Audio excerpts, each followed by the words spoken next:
Hello बच्चों, class 12th Amit sir की class में आपका स्वागत है। पिछली वीडियो में हमने एक्सरसाइज 10 वेक्टर कंप्लीट कर ली थी, पूरी कर ली थी। आज इस वीडियो में हम एक नई प्रश्नावली एक्सरसाइज 11 त्रिविमीय ज्यामिति 3D स्टार्ट करते हैं। बच्चों, ये प्रश्नावली आपके लिए बहुत ही महत्वपूर्ण होने वाली है क्योंकि ये बहुत ही छोटी प्रश्नावली है और अच्छे मार्क्स की है, बड़े मार्क्स की है, 9 नंबर की है। पूरी किताब में शायद सबसे छोटी और सबसे ज़्यादा मार्क्स की यही प्रश्नावली है। कम क्वेश्चन के ज़्यादा मार्क्स के हिसाब से इसमें मात्र 11.1 और 11.2 है। मार्क्स इसके 9 हैं।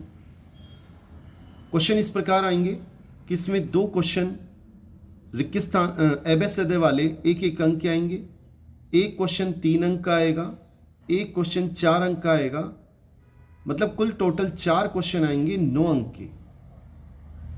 2 प्रश्न एक एक अंक के एबेसदे वाले, एक प्रश्न दीर्घ आएगा, 3 अंक का आएगा लेकिन वो भी अथवा में आएगा।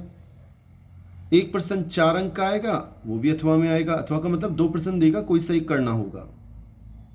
बच्चों, आज 11.1 देखते हैं।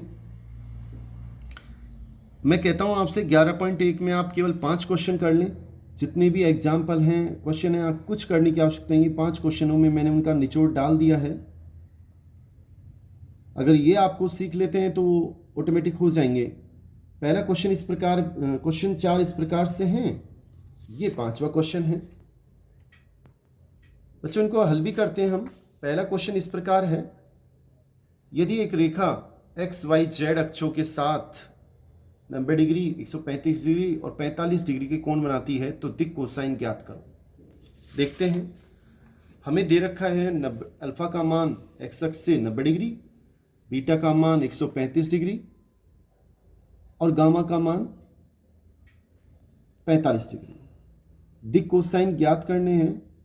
दिक् कोसाइन हम पहले पढ़ चुके हैं, मैंने डिटेल से इसके बारे में बताया हुआ है।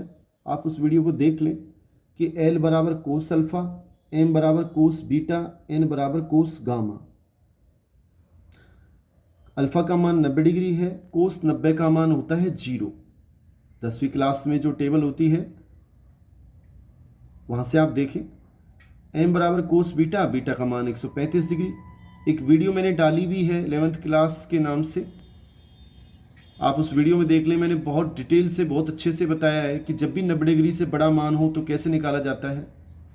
पहले 90 का भाग देंगे तो 1 × 90 प्लस 45 शेष बचेंगे। इस तरह से लिखेंगे। इसको देखें तो ये दूसरे क्वाड्रेंट में 1 लिखा है तो यहाँ आ गए, प्लस लिखा है तो अगले में आ गए। इसमें कोस माइनस का होता है। 90 का गुणांक विषम है इसलिए कोस के स्थान पे साइन आएगा, लास्ट में 45। साइन 45 का मान 1/√2, तो माइनस का 1/√2।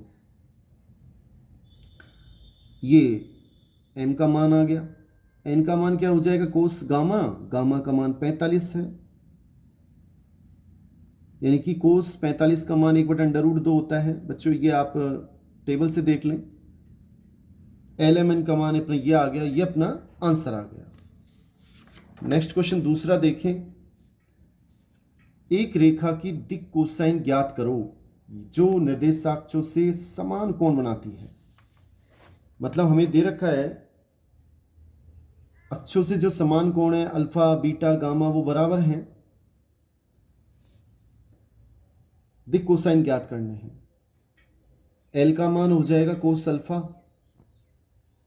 होता है, सूत्र है, पहले हम पढ़ चुके हैं 10वीं प्रश्नावली में। M का मान होता है कोस बीटा, लेकिन बीटा अल्फा के बराबर है इसलिए मैंने इसे कोस अल्फा लिख दिया। N का मान होता है कोस गामा, गामा अल्फा के बराबर इसलिए इसे कोस अल्फा लिख दिया। इन तीनों को देखें तो L बराबर M बराबर N, ये भी कोस अल्फा है, ये भी कोस अल्फा है, ये भी कोस अल्फा है, तीनों बराबर है। बच्चों, एक सूत्र होता है L² plus M² plus N², तीनों का मान योगफल 1 होता है। ये L² हो गया, प्लस M के स्थान पे L लिख दिया, ये भी L² हो गया। N के स्थान पे L लिख दिया, ये भी L² बराबर 1।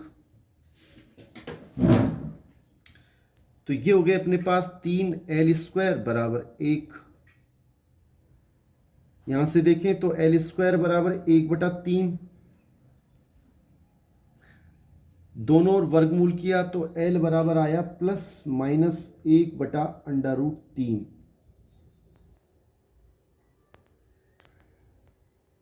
m का मान भी ±1/√3 होगा। क्यों? क्योंकि l, m और n तीनों बराबर हैं। n का मान भी ±1/√3 होगा क्योंकि l, m और n तीनों बराबर हैं। ये अपना आंसर हुआ, तीनों के मान आ गए। ये अपनी दिक् कोसाइन होगी, l का मान भी ±1/√3, m का मान भी और n का मान भी। बहुत बहुत धन्यवाद बच्चों, चैनल से बने रहें जिससे आप तक आने वाली सभी वीडियो तुरंत पहुंच सकें। चैनल को सब्सक्राइब कर लें। धन्यवाद।